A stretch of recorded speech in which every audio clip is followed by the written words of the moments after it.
Il y a des moments où tu sens que quelque chose change en toi. Tu ne réponds plus aussi vite, tu ne cherches plus à plaire, tu n'expliques plus tes silences. Ce n'est pas de l'orgueil, ni du mépris. C'est une transformation silencieuse. Tu apprends à devenir inaccessible, non pas par froideur, mais par sagesse. Dans un monde où tout le monde crie pour être entendu, tu choisis le calme. Là où les autres s'agitent pour prouver leur valeur, tu choisis le retrait, la paix, le recul. Ce détachement n'est pas une fuite, c'est une force. Le stoïcien sait que l'énergie doit être préservée, que l'attention est un trésor et que la paix intérieure vaut plus que n'importe quelle validation. Devenir inaccessible, c'est apprendre à ne plus être à la merci des émotions, des manipulations, des attentes. C'est choisir la maîtrise plutôt que la réaction. C'est une forme de liberté que peu comprennent, car elle dérange ceux qui vivaient de ton ancienne disponibilité. Et pourtant, c'est là que commence ton véritable pouvoir. Quand ton silence devient plus éloquent que tes mots. Quand ton absence impose plus de respect que ta présence. Si tu as déjà ressenti ce besoin de te protéger, de te détacher pour mieux te retrouver, alors cette vidéo est pour toi. Écris en commentaire « Je choisis la paix, pas la réaction ». Abonne-toi et reste jusqu'à la fin. Tu découvriras pourquoi, quand tu deviens inaccessible, tu ne perds rien, tu gagnes enfin tout. Depuis les ruines de Rome jusqu'aux salles silencieuses d'Athènes, une vérité traverse les siècles. L'homme libre est celui qu'on ne peut atteindre ni troubler. Les stoïciens l'avaient compris avant nous. Épictète, esclave affranchi, enseignait que « nul ne peut te nuire sans ton consentement ». Marc Aurèle, empereur du monde, méditait chaque nuit sur l'art de rester inébranlable au milieu du chaos. Et Sénèque, entouré de pouvoir et de trahison, écrivait que la vraie victoire n'est pas sur les autres, mais sur soi-même. Tous parlaient du même état intérieur, cette paix souveraine qu'aucune opinion, aucune perte, aucun rejet ne peut détruire. C'est cela, devenir inaccessible.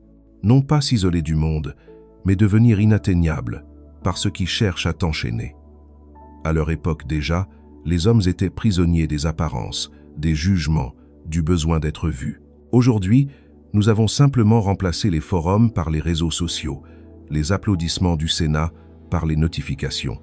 Rien n'a changé, sinon la forme de nos dépendances. Le stoïcien, lui, apprend à ne plus tendre la main vers ce qui ne nourrit pas l'âme. Il se retire, non pour fuir, mais pour se recentrer. Car celui qui reste accessible à tout, aux opinions, aux humeurs, aux manipulations, finit vidé, dispersé, perdu. Ce que Marc Aurèle appelait la forteresse intérieure n'est pas un mur, mais un sanctuaire, le lieu où ton esprit devient ton royaume. Et quand tu y entres, plus rien ne t'atteint. C'est là que commence l'inaccessibilité stoïcienne, cette forme de puissance tranquille que les siècles ont tenté d'oublier, mais que ton âme réclame encore aujourd'hui. Tu vis dans un monde saturé de bruit. Les notifications hurlent ton nom, les regards exigent ta présence, les conversations se multiplient sans substance.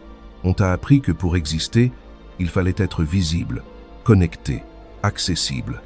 Mais plus tu t'exposes, plus tu te sens vide. Plus tu réponds, plus tu t'éloignes de toi. Cette fatigue que tu ressens n'est pas un hasard. C'est ton âme qui étouffe sous la surcharge d'informations, d'attentes, de visages et de voix qui veulent tous une part de toi. Tu ne le sais peut-être pas encore, mais ton épuisement n'est pas physique. Il est existentiel. Il vient du fait que tu as donné ton énergie à tout ce qui n'avait pas d'ancrage. Ton esprit a été fragmenté par 1000 petites distractions déguisées en urgence. Tu crois être présent au monde, alors que le monde t'absorbe.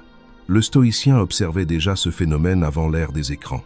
Sénèque écrivait que « l'homme qui appartient à tout le monde n'appartient à personne, et surtout pas à lui-même ». Cette phrase, vieille de 2000 ans, parle de toi aujourd'hui. Tu passes ta vie à être disponible, mais pourquoi? Pour qui? L'homme moderne s'est fait marchand de sa propre attention. Il offre sa paix intérieure en échange d'un peu de reconnaissance. Il se justifie, s'excuse, s'explique, pensant qu'être compris est une forme d'amour. Mais la vérité, c'est que plus tu cherches à être compris, plus tu deviens vulnérable. Celui qui veut être compris dépend du regard de ceux qui l'écoutent. Et cette dépendance ronge ton pouvoir. Devenir inaccessible, ce n'est pas fermer les portes du cœur, c'est fermer les fenêtres de l'âme par lesquelles le vent du monde entre sans permission. Tu comprends alors que chaque fois que tu réponds à tout, tu t'éloignes un peu plus de toi. Chaque fois que tu cherches à plaire, tu oublies ta véritable valeur. Le stoïcien ne rejette pas le monde, il apprend à l'observer sans s'y dissoudre. Il choisit ses batailles, ses mots, ses présences. Il sait que l'âme ne se préserve pas dans la foule, mais dans le recul. Ce besoin d'inaccessibilité naît souvent dans la douleur. Quand tu as trop donné, trop écouté, trop supporté, quand tu as voulu sauver des gens qui n'ont jamais voulu être sauvés, alors, sans t'en rendre compte, tu commences à te retirer. Tu n'appelles plus autant, tu n'expliques plus tes silences, tu te choisis. Et ce choix, au début, te fait peur, parce qu'il ressemble à une perte, mais il n'en est rien. C'est un retour. Ce moment où tu dis non n'est pas un mur, c'est une frontière sacrée. C'est le début de la maîtrise. Le stoïcisme enseigne que tout ce qui dépend de toi doit être ton royaume, et tout ce qui ne dépend pas de toi ne doit pas troubler ton esprit. Ton accessibilité constante, c'est l'inverse de ce principe. Tu laisses le monde entrer et décider pour toi ce qui mérite ton attention. Mais quand tu redeviens maître de ta disponibilité, tu redeviens maître de ta paix. L'inaccessibilité devient alors une discipline intérieure. Ne plus répondre par réflexe, mais par choix. Ne plus te montrer par peur d'être oublié, mais te retirer parce que tu as compris que ta présence est précieuse. C'est ici que commence la renaissance intérieure, le jour où tu n'as plus besoin d'être vu pour exister. Le jour où tu n'as plus besoin d'être compris pour être en paix. Tu découvres que la vraie puissance est silencieuse, que la vraie lumière n'a pas besoin de projecteur, et que parfois, le plus grand acte de courage, c'est de disparaître un moment du bruit pour renaître dans le calme. Le silence est devenu un langage que plus personne ne parle. Dans un monde où tout le monde veut avoir raison, être entendu, exister à travers le vacarme, le silence dérange. Il rend les autres nerveux, car il échappe à leur contrôle. Pourtant, c'est là que réside la véritable puissance du stoïcien. Dans cette maîtrise de ne pas réagir, de ne pas se justifier, de ne pas alimenter la tempête. Le silence n'est pas une absence de mots, c'est une présence plus haute. C'est le refus d'offrir ton énergie à ceux qui ne la méritent pas. C'est un bouclier invisible contre la folie du monde. Sénèque disait « Celui qui se tait est déjà au-dessus de la foule, parce que le silence, dans un monde hystérique, est une forme de résistance. Chaque fois que tu choisis de te taire, tu reprends un peu de pouvoir sur toi-même. Tu retires le carburant du conflit. Tu arrêtes la chaîne de la réaction. Tu ne participes plus à la comédie des opinions. Ton silence n'est pas une fuite, il est un tri. Tu cesses d'être réactif, tu deviens sélectif. Et cette simple différence change tout. Dans le silence, tu observes. Tu vois les motivations cachées, les manipulations déguisées, les blessures déguisées en colère. Là où le monde crie, toi, tu écoutes. Et ce que tu entends, ce n'est pas seulement le bruit extérieur, c'est le tumulte intérieur des gens perdus dans leur propre agitation. Le silence, c'est la discipline du sage. Ce n'est pas l'absence d'émotion, mais la maîtrise de leur expression. Il ne s'agit pas de refouler, mais de canaliser. Quand tu te tais, tu n'étouffes pas ta vérité, tu la protèges du gaspillage. Les stoïciens enseignaient que tout ce que tu dis t'appauvrit si ce n'est pas nécessaire. Chaque mot a un prix, et la paix intérieure est la monnaie la plus rare. Ton silence devient donc un acte de conservation spirituelle. Aujourd'hui, nous vivons dans une économie de l'attention. Chaque réaction, chaque opinion, chaque mot devient une marchandise. En répondant à tout, tu nourris un système qui t'épuise. Ton énergie devient la nourriture des algorithmes, ton agitation, le divertissement des autres. Le stoïcien, lui, se retire de cette foire. Il reprend possession de son esprit comme on reprend une forteresse envahie. Il ferme la porte du bavardage intérieur. Il comprend que pour percevoir le monde clairement, il faut d'abord réduire le bruit en soi. Il y a dans le silence une lucidité que la parole détruit. Quand tu te tais, tes pensées se réordonnent, ton discernement s'affûte. Tu n'es plus une flamme agitée par le vent, mais une braise stable et claire. Le silence te permet de voir la vérité sans l'émotion, la situation sans l'ego, le problème sans le drame. Et cette clarté devient ta force.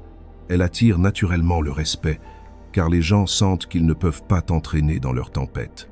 Ton paix devient un mur qu'ils ne savent pas franchir. Mais attention, ce silence n'est pas un mur de pierre. Il est vivant. Il ne t'enferme pas. Il t'élève. C'est un silence habité par la conscience, par la maîtrise, par la foi. Il ne dit rien, mais il sait. Il ne parle pas, mais il comprend. Et ceux qui t'observent le sentent.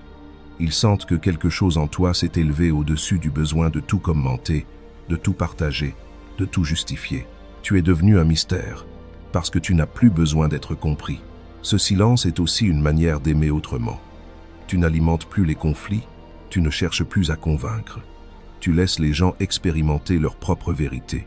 Tu découvres que parfois, le plus grand acte d'amour, c'est de ne pas répondre. Parce que répondre, c'est nourrir une illusion. Tandis que te taire, c'est offrir à l'autre le miroir de sa propre agitation. Alors, la prochaine fois qu'on t'accuse d'être distant, froid, indifférent, rappelle-toi ceci. Ton silence n'est pas un vide, c'est un espace sacré. C'est là que Dieu, la raison ou la sagesse, peu importe le nom que tu lui donnes, te parle. Le monde croit que le silence tue la communication, mais les sages savent qu'il révèle la vérité, car dans le silence, tu entends enfin ce que les mots ont toujours essayé de cacher. Le détachement n'est pas une froideur, ce n'est pas le mépris du monde ni la fuite de l'humain. C'est un art, l'art d'aimer sans dépendre, d'agir sans s'attacher aux résultats, d'observer sans se dissoudre. C'est l'un des piliers du stoïcisme, mais aussi l'un des plus mal compris. Beaucoup pensent que se détacher, c'est renoncer à ressentir. Mais le stoïcien ne nie pas ses émotions, il les traverse. Il ne rejette pas la douleur, il l'accueille sans la laisser gouverner ses choix. Il ne fuit pas la joie, il la savoure sans s'y accrocher, car il sait que tout ce qui naît finira par disparaître, et que s'attacher à ce qui passe, c'est condamner son âme à la souffrance. Marc Aurèle écrivait « Ce qui trouble l'homme, ce ne sont pas les choses, mais le jugement qu'il porte sur elles. » Cette phrase résume tout le génie du détachement. Ce n'est pas le monde qu'il faut fuir, mais notre manière d'y réagir. Les événements extérieurs sont neutres. C'est notre interprétation qui les rend douloureux ou paisibles. Quand tu comprends cela, tu cesses de donner ton pouvoir à ce qui ne dépend pas de toi. Tu redeviens le maître intérieur de ton expérience. Le stoïcisme divise la vie en deux sphères, ce qui dépend de toi et ce qui n'en dépend pas. Tout le reste est illusion.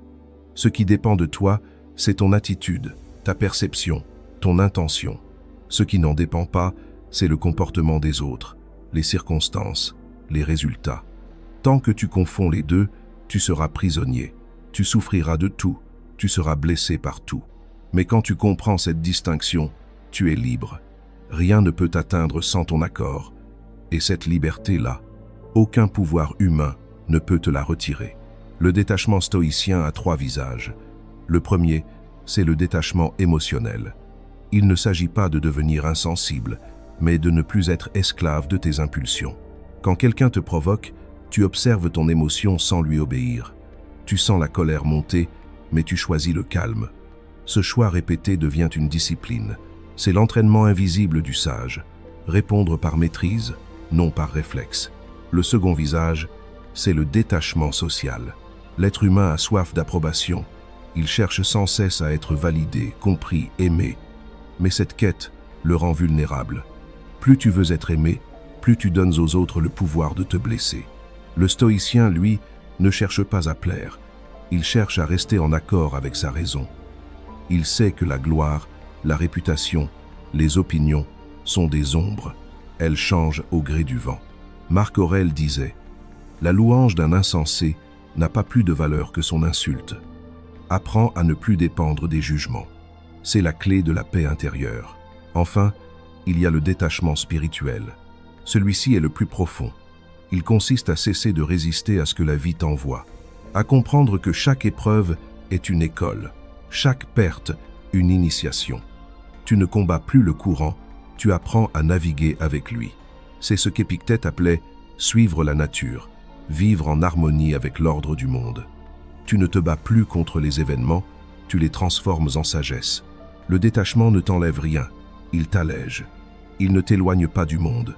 Il t'y ramène autrement, sans peur, sans besoin, sans dépendance. Tu découvres une sérénité nouvelle, une présence plus pure. Les gens sentent cette stabilité. Ils sentent que tu ne cherches rien d'eux, et c'est pour cela qu'ils t'écoutent. Ton calme devient une force, ton absence de réaction, une autorité naturelle. Parce que tu ne veux rien prouver, tu imposes le respect. Parce que tu n'as rien à défendre, tu inspires confiance. Le stoïcien vit dans le monde, mais il ne s'y attache pas. Il peut aimer profondément, mais il ne s'accroche à rien. Il peut agir puissamment, mais sans dépendre du résultat. Il a compris que la vraie victoire n'est pas extérieure. Elle se joue dans le secret du cœur, là où l'âme refuse d'être esclave. Et toi, si tu veux comprendre ce que signifie réellement devenir inaccessible, commence par te détacher, non pas des gens, mais des attentes, non pas du monde, mais des illusions. Car l'inaccessibilité n'est pas une armure, c'est une ascension. C'est le moment où tu t'élèves au-dessus du tumulte et où tu découvres, dans ton silence, une liberté que personne ne pourra jamais te prendre. Quand tu deviens inaccessible, le monde autour de toi se réorganise sans même que tu aies à dire un mot. Ton silence agit comme un miroir. Il révèle ce que les autres cachaient derrière leurs mots, leurs attitudes, leurs besoins. Certains se sentent blessés, d'autres déstabilisés, quelques-uns soulagés, mais tous réagissent. Car ton inaccessibilité les force à se confronter à leur propre vide. Ceux qui s'étaient nourris de ton attention réalisent qu'ils ne savent plus se nourrir d'eux-mêmes. Ceux qui te contrôlaient par la culpabilité découvrent que leur pouvoir s'effondre quand tu ne réponds plus. Et ceux qui t'aimaient sincèrement apprennent à t'aimer dans le respect, non dans la possession. Le stoïcien savait déjà cela. Se retirer, c'est bouleverser les rapports de force. Tant que tu es disponible, prévisible, réactif, tu es contrôlable. Mais dès que tu deviens silencieux, les masques tombent. Le manipulateur perd sa proie, l'envieux perd son terrain, l'instable perd son centre. Ton absence les désarme plus que ta colère. Parce que la colère, ils savent la combattre. Le silence, non. Le silence les confronte à eux-mêmes, à leur propre agitation. Ils comprennent soudain que ce n'était pas toi qui avais besoin d'eux, mais eux qui avaient besoin de ton énergie. Ce phénomène est psychologique. Tout ce qui cesse de réagir cesse d'alimenter la dynamique émotionnelle des autres. Quand tu retires ta présence, tu retires le carburant du chaos. Ton inaccessibilité crée un vide, et ce vide agit comme un révélateur. Les gens ne supportent pas le vide, ils y projettent leurs peurs, leurs blessures, leurs regrets. Certains tenteront de te faire culpabiliser. Tu as changé, tu es froid, tu n'es plus le même. Mais ces mots ne sont que la voix de leur dépendance. Ils ne parlent pas de toi. Ils parlent du manque qu'ils ressentent maintenant que tu ne les alimentes plus. Il y a aussi ceux qui te respectent davantage. Ton silence impose une présence nouvelle. Là où avant tu semblais disponible à tout, tu deviens une force tranquille. Les gens sentent que tu n'as plus besoin de prouver, ni d'expliquer. Et cela crée un paradoxe. Plus tu te retires, plus tu attires. Parce que le mystère fascine plus que la transparence. Ce que tu caches par choix vaut toujours plus que ce que tu exposes par peur. Le stoïcien ne cherche pas à être admiré. Mais il sait que l'aura du calme attire le respect plus sûrement que n'importe quel discours. L'homme inaccessible n'est pas supérieur. Il est simplement centré. Et cette centration irrite ceux qui vivent dans le désordre. Ton stabilité leur rappelle leur agitation. Ton calme souligne leur déséquilibre. Ton détachement met en lumière leur dépendance. Tu deviens, sans le vouloir, un test pour les autres. Ton silence pèse sur ceux qui vivent dans le bruit. Mais ce processus a aussi une beauté subtile. Il trie ton entourage. Il sépare ceux qui t'aimaient pour ton énergie de ceux qui t'aiment pour ton essence. Ceux qui t'aimaient pour ce que tu donnais s'éloigneront. Ceux qui t'aiment pour ce que tu es resteront. Ton inaccessibilité devient un filtre divin. Elle éloigne les âmes affamées, elle attire les âmes alignées. Et c'est ainsi que la paix commence, non en ajoutant, mais en perdant. Tu comprendras alors une vérité profonde. Ton absence parle. Elle dit tout ce que tes mots n'ont jamais su exprimer. Elle dit « Je ne suis plus disponible pour la toxicité, pour le mensonge, pour l'agitation. » Elle dit « Je ne cherche plus à convaincre, je choisis d'être en paix. » Et ceux qui te respectent comprendront. Ils sauront que ton silence n'est pas un mur, mais un choix. Un choix de dignité, un choix de clarté, un choix de vie. Alors ne t'étonne pas si certains s'éloignent. L'inaccessibilité, comme la lumière, ne révèle pas seulement ce qui est beau, elle révèle aussi ce qui ne supporte pas d'être vu. Mais rappelle-toi, tu ne perds jamais rien en devenant plus vrai. Tu ne fais que perdre ce qui ne pouvait pas t'aimer à ton niveau de paix. Quand tu deviens inaccessible, ce n'est pas seulement ton entourage qui change, c'est toi. Silencieusement, profondément, presque imperceptiblement, tu ne le réalises pas d'abord, mais quelque chose en toi s'aligne. Tes pensées cessent d'être une tempête, ton cœur cesse de courir après ce qui s'éloigne. Ton esprit, longtemps dispersé, se rassemble. C'est comme si ton âme, fatiguée d'être tendue vers l'extérieur, retrouvait enfin le chemin du centre. Tu ne cherches plus à être compris, tu cherches à comprendre. Tu ne veux plus avoir raison, tu veux être en paix. Ce glissement intérieur est la plus grande révolution que tu vivras, parce qu'il marque la fin de la dépendance psychologique au monde. Le stoïcien apprend que la maîtrise ne consiste pas à contrôler les événements, mais à contrôler sa perception des événements. Et cette perception, quand tu deviens inaccessible, se purifie. Avant, ton esprit réagissait à tout. Un message ignoré suffisait à troubler ta journée. Une critique te blessait, un silence te faisait douter. Désormais, tu observes sans t'effondrer. Tu vois sans absorber. Tu ressens sans t'y noyer. C'est comme si tu avais retiré ton âme du champ de bataille. Le monde continue de s'agiter, mais toi, tu restes immobile à l'intérieur. Cette paix n'est pas naturelle. Elle est construite. Elle est le fruit d'un long apprentissage, celui de ne plus être le jouet de tes émotions. Petit à petit, tu commences à comprendre le poids de ton attention.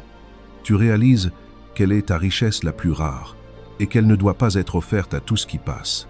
Ton attention devient sélective, sacrée. Tu choisis où tu la poses. Tu la retires des conflits inutiles, des conversations vides, des drames sans fin.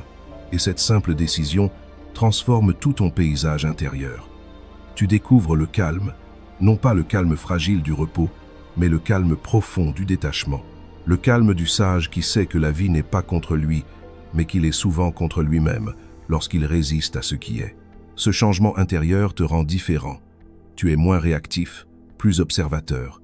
Là où autrefois tu aurais parlé, tu te tais. Là où tu aurais cherché à te justifier, tu souris. Tu n'as plus besoin de convaincre, car tu n'as plus peur d'être mal compris. Tu sais désormais que le malentendu fait partie du chemin et que la vérité n'a pas besoin de défenseur pour exister. Ce lâcher-prise ne t'affaiblit pas, il te fortifie. Il transforme ta manière d'aimer, d'écouter, de vivre. La solitude, qui avant te faisait peur, devient ton allié. Tu n'y vois plus un manque, mais une opportunité. Le silence te nourrit, il ne t'épuise plus. Tu découvres que la compagnie de ton esprit n'est pas une punition, mais un refuge.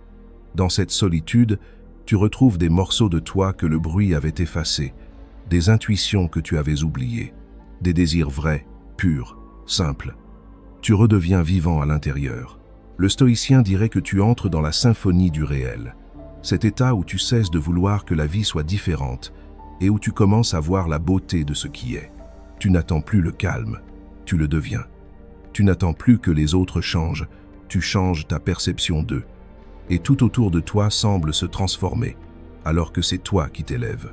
Ce nouveau toi n'a plus besoin de courir après les promesses, les reconnaissances, les validations. Il avance lentement, mais fermement, comme un fleuve qui connaît déjà la mer. Ton énergie, avant gaspillée dans 1000 directions, se concentre désormais dans la création, la prière, la contemplation ou simplement le silence. Tu comprends que l'essentiel ne s'exprime pas, il se vit, que la paix ne se cherche pas, elle s'autorise. Et ce qui est le plus surprenant, c'est la confiance qui naît de ce détachement. Une confiance silencieuse, mais indestructible, celle qui ne dépend plus de ce que tu possèdes, ni de ce que tu perds. Tu deviens ancré, stable, invincible. Pas parce que tu contrôles la vie, mais parce que tu ne la combats plus. Tu n'es plus dans la peur de ce qui viendra, ni dans le regret de ce qui fut. Tu es simplement là, entier, présent, libre. Et c'est à ce moment précis que tu réalises que ton inaccessibilité n'était pas un mur, mais une métamorphose. Tu n'as pas fui le monde, tu t'es retrouvé. Tu n'as pas cessé d'aimer. Tu as appris à aimer sans t'attacher. Tu n'as pas perdu des gens, tu as perdu des chaînes. Et dans ce dépouillement, tu comprends enfin. La vraie puissance, c'est la paix. Et la vraie paix, c'est de ne plus avoir besoin d'être partout pour exister pleinement ici. On ne devient pas inaccessible sans douleur. Avant que la paix s'installe, il faut traverser le vide. Le monde ne te pardonne pas ton silence. Quand tu cesses d'être disponible, il te le fait payer. Tu deviens le méchant dans l'histoire de ceux qui vivaient de ton énergie. On te juge, on te critique, on t'accuse d'être froid, distant, égoïste. Et c'est là que commence la première épreuve, celle de l'incompréhension. Tu découvriras vite que beaucoup t'aimaient pour ce que tu donnais, non pour ce que tu étais. Le jour où tu retires ce don, ils ne reconnaissent plus ton visage. C'est une forme de mort sociale, une solitude volontaire. Mais c'est aussi une renaissance. Les stoïciens disaient que la vertu est souvent solitaire, car la masse préfère l'agitation à la clarté. Marc Aurèle lui-même, empereur d'un monde entier, écrivait chaque nuit pour se rappeler de rester calme dans la tempête. Il savait que la sagesse attire rarement les applaudissements. Être inaccessible, c'est choisir le long chemin, celui du silence au milieu des voix. Ce chemin n'est pas peuplé de foules, mais d'âmes fortes. Tu y marcheras seul parfois, mais jamais sans but. La deuxième épreuve, c'est celle du doute. Le silence peut être lourd. Tu douteras de toi. Tu te demanderas si tu n'as pas tout perdu, si tu ne t'es pas coupé du monde. Tu sentiras la nostalgie de ton ancienne vie, celle où tu plaisais, où tu étais présent. C'est le piège le plus subtil, la tentation de redevenir accessible par peur d'être oublié. Le stoïcien te dirait que ce doute est la porte à franchir, que la paix véritable n'existe pas sans cette traversée du désert, car tant que tu as besoin d'être validé, tu n'es pas encore libre. Vient ensuite la troisième épreuve, celle du vide. Quand tu retires ton attention, ton énergie, tes conversations, tu découvres un grand silence autour de toi. Ce silence peut faire peur. C'est là que beaucoup abandonnent et retournent vers le bruit. Mais si tu tiens bon, tu comprendras que ce vide n'est pas une absence. C'est un espace. C'est le terrain vierge où tu peux enfin te reconstruire sans influence. C'est là que ton esprit se remet à respirer, que tes désirs se clarifient, que ton intuition renaît. Le vide devient une matrice. La quatrième épreuve est plus subtile. C'est celle de la tentation du pouvoir. Quand ton calme commence à impressionner, quand les autres remarquent ton détachement, tu pourrais être tenté d'en faire une arme, de devenir froid par orgueil, de t'enfermer dans le silence non pour la paix, mais pour le contrôle. Ce n'est plus du stoïcisme, c'est de la vanité. Le vrai détachement ne méprise pas, il comprend. Le stoïcien reste humain. Il ne ferme pas son cœur, il l'ordonne. Il ne domine pas par la distance, il enseigne par la stabilité. Et enfin, la cinquième épreuve, celle de la persévérance. Le monde essaiera constamment de te ramener à ton ancien toi.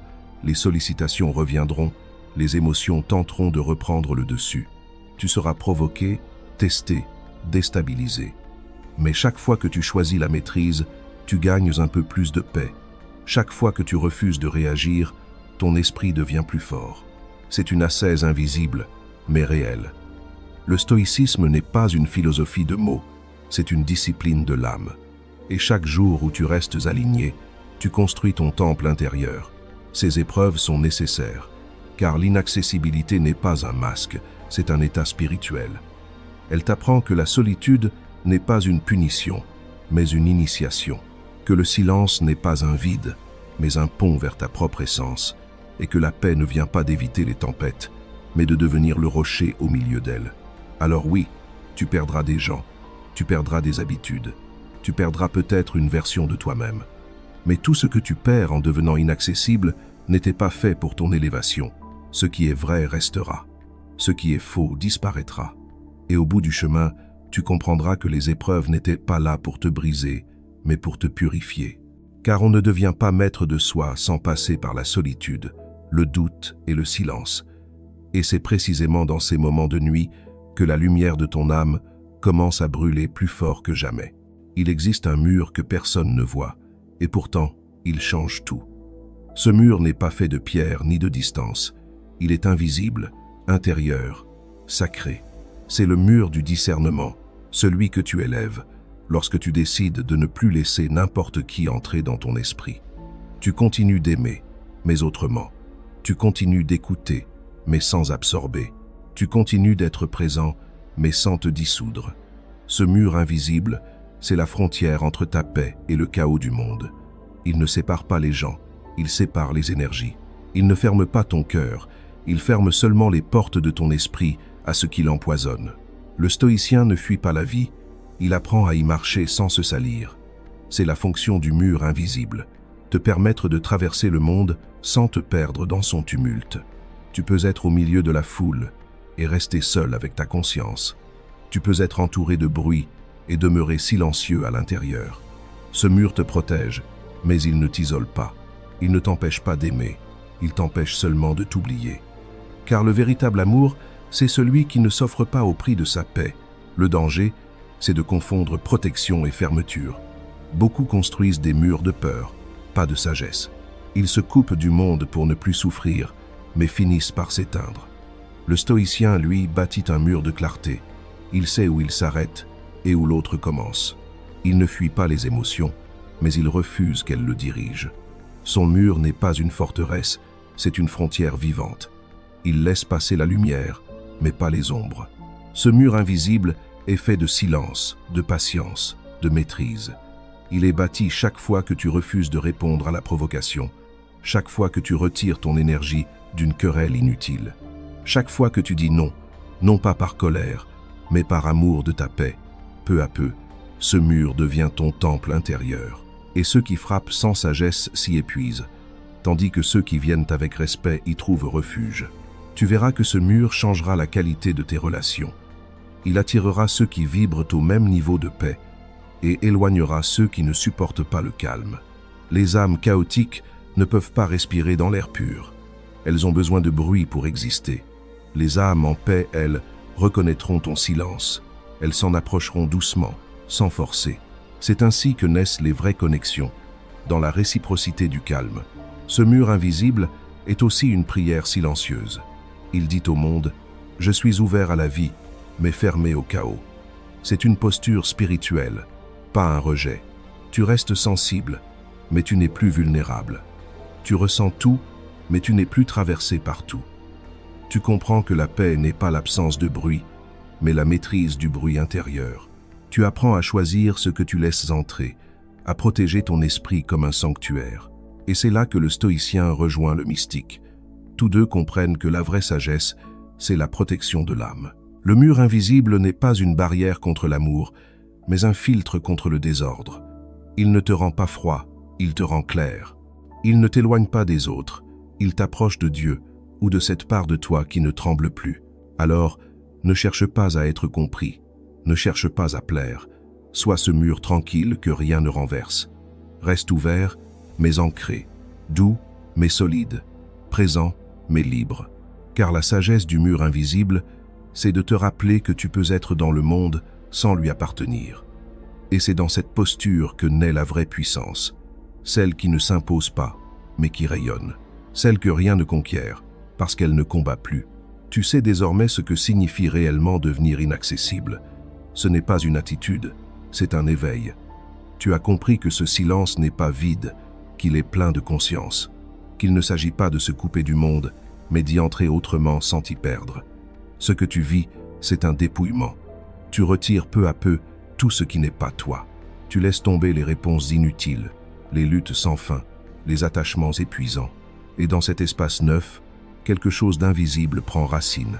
C'est la souveraineté intérieure, cette autorité tranquille qui ne dépend de rien ni de personne. Les stoïciens appelaient cela l'âme droite, celle qui ne ploie pas sous le jugement, ni sous la peur, ni sous le besoin, celle qui reste droite quand le monde penche. Tu sens que tu commences à l'incarner. Tu n'as plus besoin d'expliquer tes choix, ni de te justifier d'exister. Tu fais moins, mais chaque geste est juste. Tu parles moins, mais chaque mot a un poids. Tu n'attends plus, tu accueilles. Tu n'espères plus, tu avances. Et pourtant, ce n'est que le commencement. Car au-delà de l'inaccessibilité apparente, se cache un autre mystère, celui de la puissance cachée du stoïcien.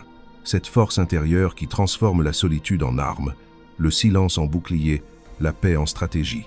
Dans la prochaine partie, tu verras que ce retrait n'est pas seulement une protection, mais une ascension, une élévation spirituelle, où le contrôle cesse d'être une lutte pour devenir une évidence. Alors reste jusqu'à la fin, car la vérité la plus profonde n'est jamais dans le bruit du monde, mais dans le murmure de ton âme. Et si tu veux comprendre ce que le stoïcisme cache derrière l'inaccessibilité, il te faudra plonger plus loin, là où peu d'êtres osent aller, au cœur de ton propre silence. Le paradoxe du retrait, c'est que plus tu t'éloignes, plus tu deviens présent. Plus tu te tais, plus ton silence résonne. Plus tu t'effaces du bruit, plus ta lumière devient visible. Dans un monde où l'on confond visibilité et existence, ce principe paraît insensé. On croit que pour compter, il faut être vu. Pour être aimé, il faut être disponible. Pour être respecté, il faut se montrer. Mais le stoïcien, lui, sait que c'est l'inverse. Il comprend que la rareté crée la valeur, que la distance engendre le respect et que la discrétion est une forme supérieure de puissance. Ce n'est pas en parlant davantage qu'on inspire, mais en devenant une présence que le silence lui-même ne peut effacer. L'illusion moderne, c'est celle de la connexion permanente. Nous sommes reliés à tout, mais proches de rien. Nous multiplions les conversations sans profondeur, les échanges sans âme, les présences sans vraie rencontre. Le stoïcien observe ce phénomène avec lucidité. Plus l'homme s'éparpille dans le monde, plus il se vide intérieurement. Plus il s'expose, plus il devient invisible à lui-même. Ce n'est pas le monde qu'il doit quitter, c'est le trop-plein. Car dans le bruit constant, la sagesse ne peut pas naître. La paix ne fleurit qu'en terrain silencieux. Quand tu te retires, ce n'est pas pour fuir, mais pour respirer. Ce retrait volontaire agit comme une purification. Tu cesses d'être un flux parmi les flux, une voix parmi les voix, pour redevenir une conscience. Et c'est alors que se produit le paradoxe. Ton absence devient plus éloquente que ta présence. Ceux qui ne t'entendaient plus t'écoutent enfin. Ceux qui t'ignoraient commencent à te chercher. Ce n'est pas de la magie, c'est une loi de la perception humaine. La familiarité fait disparaître la valeur. La rareté la révèle. Regarde comment fonctionnaient les sages de l'Antiquité. Épictète enseignait dans la simplicité, retiré du tumulte des puissants, mais ses paroles traversent encore les siècles. Marc Aurèle, au sommet de l'Empire, se retirait chaque soir dans le silence de son esprit pour méditer sur la condition humaine. Ils avaient compris que le vrai rayonnement ne dépend pas de la quantité de tes interactions, mais de la qualité de ta présence intérieure. Quand tu deviens moins accessible, ta parole prend du poids. Tes silences prennent du sens. Tu cesses d'être un bruit de fond dans la vie des autres. Ton énergie devient mesurable, rare, précieuse. Et ce que les autres ressentent alors, c'est une forme de respect instinctif, car on respecte toujours ce qu'on ne peut pas posséder. On désire ce qu'on ne comprend pas. On écoute ce qu'on ne peut pas atteindre. Mais ce retrait ne t'éloigne pas des autres. Il te rapproche d'eux d'une manière plus pure. Il élimine la superficialité pour ne laisser que l'essentiel. Quand tu ne réponds plus à tout, ceux qui te cherchent encore le font pour de bonnes raisons. Tu n'es plus entouré par le hasard, mais par la vérité. C'est une sélection naturelle de ton environnement, une réorganisation silencieuse de tes liens. Et c'est cela, le paradoxe. Le retrait ne détruit pas les relations, il les purifie. Ceux qui vivent dans le bruit croient que l'amour se prouve par la présence constante, que l'amitié se mesure à la disponibilité, que la valeur d'un être dépend de son accès. Mais le stoïcien sait que la véritable profondeur naît de la distance, car la distance oblige à regarder autrement. Elle oblige à ressentir, à réfléchir, à choisir. C'est par le manque que la reconnaissance renaît, par le silence que l'on réapprend à écouter. Devenir inaccessible, c'est poser une question silencieuse au monde. Qui m'aimait pour ma lumière et qui m'aimait pour ma chaleur? Ceux qui partent cherchaient la chaleur. Ceux qui restent reconnaissent la lumière. Et cette distinction, aucun mot ne pouvait la révéler. Seul le retrait en a le pouvoir. C'est pourquoi le stoïcien ne fuit pas. Il se retire pour redevenir entier. Il comprend que dans le détachement, il ne perd rien d'essentiel. Il perd seulement ce qui l'empêchait d'exister pleinement.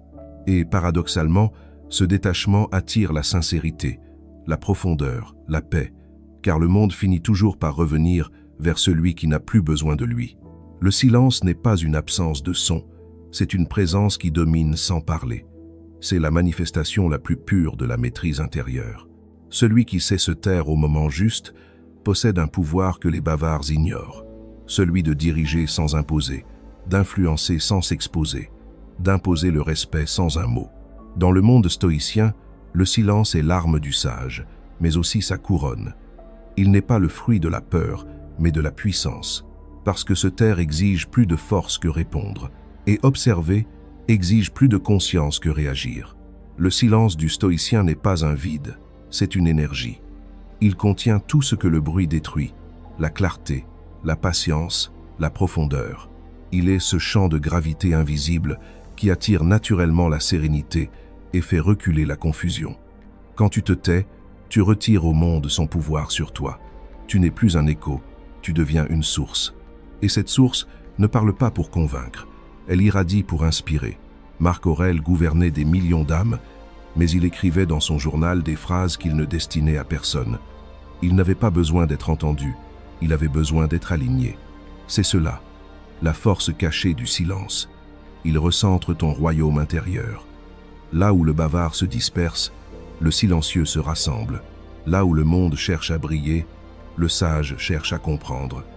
Et cette compréhension silencieuse devient une forme d'autorité, car celui qui comprend n'a plus besoin de convaincre. Dans chaque époque, les hommes ont confondu puissance et bruit. Ils ont cru qu'il fallait s'affirmer, se défendre, se justifier pour exister. Mais regarde bien, les êtres les plus puissants sont ceux qui parlent le moins, parce qu'ils n'ont rien à prouver. Leur regard suffit, leur calme parle pour eux. Ce silence-là ne vient pas du mépris, il vient de la maîtrise. C'est un silence qui ne cherche pas à être compris, mais à demeurer en paix. Cette autorité invisible dérange, parce qu'elle échappe au code. Dans une société où tout s'expose, celui qui ne dit rien devient un mystère. Et le mystère attire plus que la transparence. Le silence te rend magnétique, parce qu'il laisse de la place à l'imagination. Il oblige les autres à s'interroger, à réfléchir, à ressentir. C'est une force subtile, presque spirituelle. Elle agit sans effort. Mais attention, le silence n'est pas une fuite. Le stoïcien ne se tait pas par peur du conflit, il se tait pour ne pas le nourrir. Il ne se retire pas pour éviter la vie, mais pour mieux la comprendre. Le vrai silence n'est pas l'absence de parole, c'est la parole maîtrisée. Il ne s'agit pas de ne jamais parler, mais de ne parler que lorsque le mot est plus fort que le silence. C'est la plus haute forme de discernement. Dans ce silence, ton esprit s'élève. Il devient ton temple. Il t'épargne des paroles inutiles, des disputes vaines, des justifications stériles. Et ce qui émerge, c'est une paix profonde, une autorité tranquille. Le monde sent que tu n'es pas à vendre, que ton énergie n'est pas disponible à la demande. Ce simple fait te rend rare, et la rareté est la marque de la valeur. Laisse ton inaccessibilité devenir un témoignage silencieux, celui d'une âme qui n'a plus besoin de crier pour exister. Et quand le monde te provoquera, ton calme répondra. Quand il te jugera, ton silence expliquera. Quand il t'oubliera, ta lumière restera. Voilà le sommet du stoïcisme, vivre dans la tempête avec un cœur tranquille, être dans le monde, mais ne plus lui appartenir. Devenir ce que les sages ont toujours été, une présence inébranlable, un sanctuaire vivant, un être inaccessible, parce qu'enfin aligné avec soi-même. Tu es arrivé au bout du chemin, là où le bruit du monde s'éteint et où la voix intérieure devient limpide. Devenir inaccessible, ce n'était pas fuir les autres, c'était te retrouver. Ce n'était pas ériger des murs, mais bâtir un sanctuaire. Tu comprends maintenant que la vraie force n'est pas dans la réaction, mais dans la maîtrise. Que la vraie liberté n'est pas dans le mouvement, mais dans la paix. Et que la vraie grandeur, c'est de rester entier quand tout autour s'effondre. Le stoïcien ne cherche pas à être admiré, il cherche à être vrai. Il ne s'exile pas du monde, il s'élève au-dessus de ses illusions. Dans le tumulte, il reste calme. Dans la perte, il reste reconnaissant. Dans l'injustice, il reste juste. Son silence n'est pas vide, il est plein de sagesse. Sa distance n'est pas froideur, elle est clarté, car il sait que la paix, quand elle est sincère, rayonne sans effort. Tout ce que tu as lu, tout ce que tu as entendu ici, ne t'appelle pas à fuir la vie, mais à l'habiter autrement. Être stoïcien, c'est apprendre à voir chaque jour comme une école, chaque épreuve comme un maître, chaque silence comme une révélation. C'est choisir de ne plus vivre en surface. C'est marcher lentement, parler peu, observer beaucoup. C'est faire de chaque instant une méditation vivante. Et maintenant, regarde-toi. Tu n'as pas besoin d'être parfait. Tu n'as pas besoin d'être compris. Tu n'as pas besoin de tout contrôler. Tu as seulement besoin d'être aligné. Car quand ton esprit est clair, tout devient simple. Tu n'es plus une proie du monde, tu en deviens le témoin. Tu n'es plus esclave de tes émotions, tu en deviens le gardien. Tu n'es plus accessible à tout ce qui détruit, mais ouvert à tout ce qui élève. Alors, porte ce silence comme une couronne, porte cette paix comme ton royaume, et marche calmement, sans te presser, sans te justifier. Tu n'as plus rien à prouver, tu n'as plus rien à craindre. Tu es devenu ce que tu cherchais, un être libre au milieu du chaos. Un être qui n'a plus besoin de parler pour être entendu. Un être que rien ne peut troubler, non parce qu'il est au-dessus du monde, mais parce qu'il a appris à être en paix avec lui. C'est cela, le secret du stoïcien. Être inaccessible, non par orgueil, mais parce qu'il est enfin en harmonie avec l'éternité.